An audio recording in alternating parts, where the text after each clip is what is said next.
Gente, vocês vão me desculpar, mas é impossível encerrar os trabalhos desta quinta-feira, 29 de dezembro de 2022, sem fazer o registro da morte do Pelé, também outrora conhecido como Edson Arantes do Nascimento.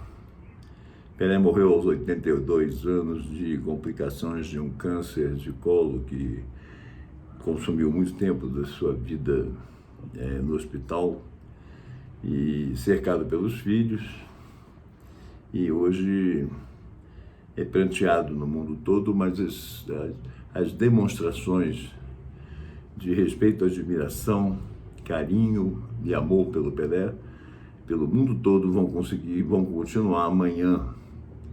E eu queria deixar também um registro aqui, já que o Pelé, inclusive, para os poucos que se lembram disso, né? O Pelé foi ministro do esporte, né? Do Fernando Henrique, e tinha uma particularidade. Ele pagava os deslocamentos aéreos dele do próprio bolso.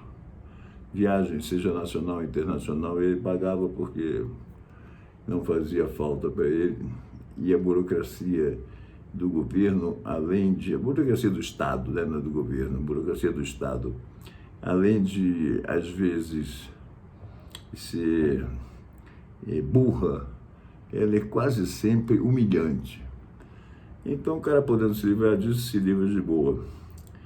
Eu não tive muito contato com ele, teve uma CPI na Câmara dos Deputados, a qual ele compareceu, acho que foi a CPI da Nike.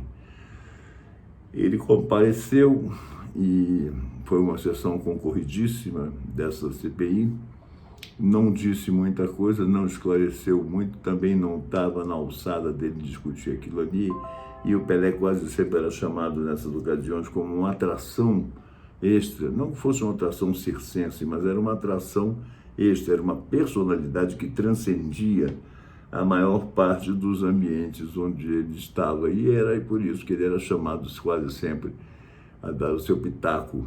E foi lá na Nike, e aí nós nos vimos, eu vi de perto, um cidadão comum, uma pessoa normal, afável e educado, e coisas assim, mas sofreu muito, principalmente durante a ditadura, nas mãos da esquerda mais ácida, a esquerda mais rancorosa, que dizia que o Pelé estava do lado dos ditadores, que o Pelé ele fez o 20º gol do Maracanã em 1969, no Andrada, goleiro do Vasco, argentino na época, de pênalti, e dedicou aquele gol às criancinhas brasileiras e externou os votos de que as criancinhas brasileiras fossem bem cuidadas pelo Estado, amparadas, educadas, tivessem oportunidades, para que elas fossem encaminhadas e o Brasil melhorasse, essa coisa toda. Isso foi em 1969, se eu não me engano, o Romário estava nascendo por aí. E Pelé fez esse apelo pelas criancinhas e foi muito mal recebido, apedrada pela imprensa, principalmente a imprensa em geral, mas a imprensa esportiva, ela costuma ser condescendente com esses grandes ídolos, então respeitou em boa medida o Pelé. Mas os outros, como Pasquim, como jornais noticiosos, em outras editorias que não de esporte, desancaram, e aí disseram que o Pelé não estava do lado do povo brasileiro, ele torcia pelos ditadores. Só faltou dizer que ele ganhou a Copa lá, o tricampeonato, para agradar o general Médici. E ele foi passando por isso, não digo incólume, mas ele passou por isso com certa galhardia, enfrentou uma situação muito delicada de uma filha não reconhecida, de uma relação extraconjugal, e a filha entrou e quis se habilitar, a herança, e ele continuou sem reconhecer a filha, e ela morreu, ela adoeceu e morreu, e ele também não quis saber. E, em resumo, são passagens da vida do Pelé que marcam a gente muito, porque ele era maior do que essas discussões mundanas. O Pelé era uma expressão esportiva que não se limitava ao esporte, ele não se limitava ao futebol.